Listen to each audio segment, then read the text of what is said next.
Nshuti bavandimwe bene data ndabaramukije cyane, amahoro y'Imana abane namwe kandi Uwiteka abishimire. Umwami Imana abakomeze, ababere byose muri byose, Uwiteka abagirire neza, abashyigikire, abuzurize ibyo mwifuza kugeraho, kandi intambwe zanyu, imigendere yanyu, mwebwe ubwanyu, intekerezo zanyu, uko mwifuza kumera, aho mwifuza kuva naho kugera, Uwiteka abari we uhuzuza, abari ubagirira neza muri byose, nibyo nabifuriza mu izina rya Yesu.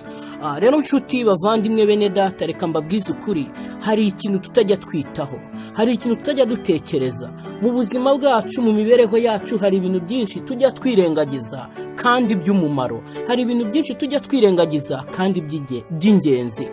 Reka nkubwize ukuri muvandimwe, wowe ubwawe uri uw'agaciro gakomeye cyane, wowe ubwawe uri uw'agaciro gatangaje. Ndagira nkubwize ukuri, wongere witekereze, wongere wisobanukirwe, uri umuntu ukomeye, uri umuntu uhambaye, uri umuntu wacungujwe amaraso y'igiciro kugira ngo ubashe kongera kubaho.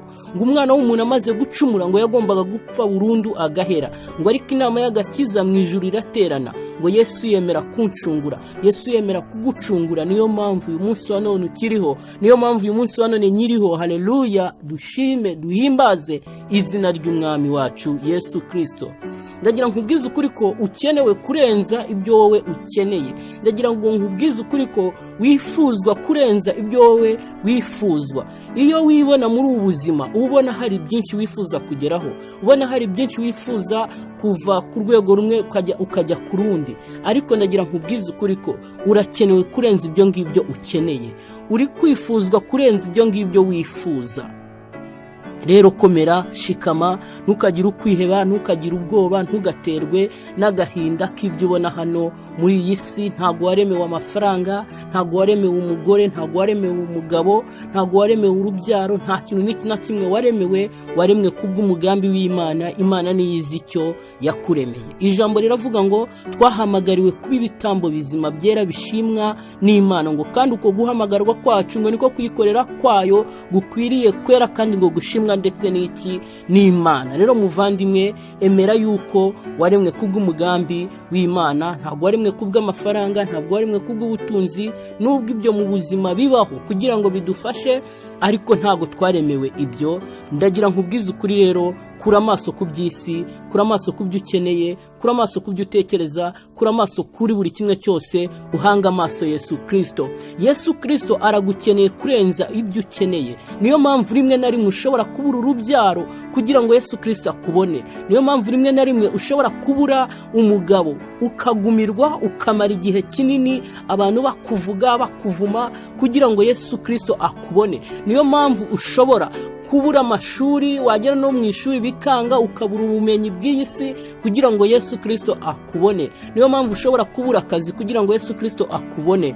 Ndagira nkubwize ukuri ko ukenewe kurenza ibyo ukeneye. Ndagira nkubwize ukuri ko wifuzwa kurenza ibyo wifuza, kuko uri uw'agaciro. Niyo mpamvu rimwe na rimwe ushobora kuba waba umupfakazi, ukabura umugabo wawe, kuko ijuru ribona yuko wenda hari igihe yakugusha, ariko rikakubona, ukemera ukaba incike, ukabura abana, ukabura buri kimwe cyose, ugasigara wenyine, kuko ijuru riragukeneye.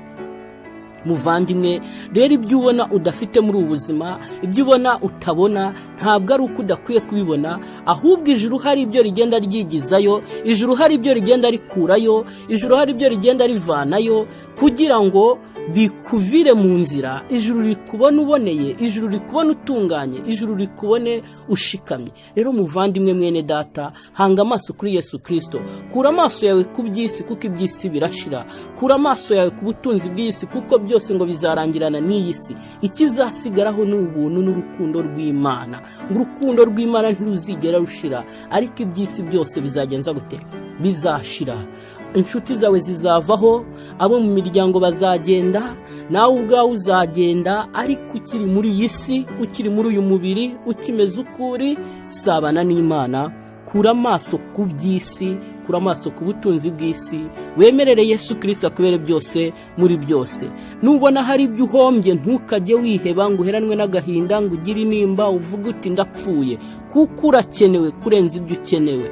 kurenza ibyo ukeneye. Nubona bimeze gute udafite pfo na ruguru, wabuze uko ubigenza, wabuze uko wigira, ujye uvuga ati byanga byagakunda ukenewe ninjye ntago ari ibyo nkeneye. Ushobora kubura amaboko akavaho akagenda, ushobora kubura amaso akavaho akagenda, ushobora kubura ukuguru, ingingo ukazibura, ariko ndagira nkubwize ukuri ko ibyo ntacyo bimaze. Igifite ubusobanuro ni wowe urakenewe, wapfiriwe utari uwo gupfirwa, watoranijwe utari uwo gutoranywa. Ijuru rirakwemera, ritanga umwana Yesu Kristo, araza apfa ku bwawe, apfa ku bwanjye, ikimenyetso cy'uko ukenewe kurenza ibindi byose. Yesu ntiyapfiriye amaso yawe, Yesu ntiyapfiriye amaguru yawe, Yesu yagupfiriye wese ukuri, impagarike yawe n'ubugingo bwawe. Wabura urugingo aho kugira ngo ubure ubugingo. Yesu Kristo agusure, Yesu Kristo akugirire neza, akubere byose muri byose, aguhe kunambuka ku by'isi kugira ngo unambe ku by'ijuru. Nibyo nakwifuriza, nanjye nifuriza mu izina rya Yesu.